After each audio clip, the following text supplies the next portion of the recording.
មិនដេកតាអេខ្ញុំខំត្រង់ណាមេត្តា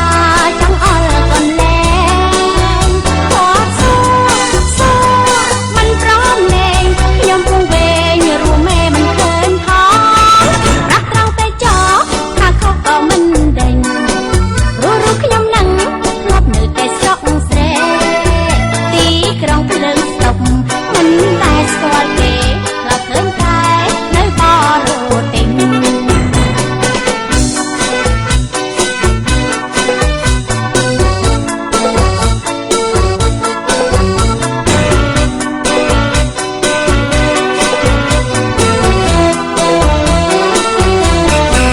អូលីចាប់តថាខំចរាចរតាំងពីកាត់មកខ្ញុំមិនដែលលឺឡើយអូលីនេះចំមែនលោកអើយខ្ញុំដើរសំខុសដែលឬអុយអត់គេសួរឈ្មោះសួរទាំងម៉ែអើសួរទីលំនៅសួរដល់រឿងប្តីស្រីបើជាពោលិនមិនចេះមើលស្រីមានប្តី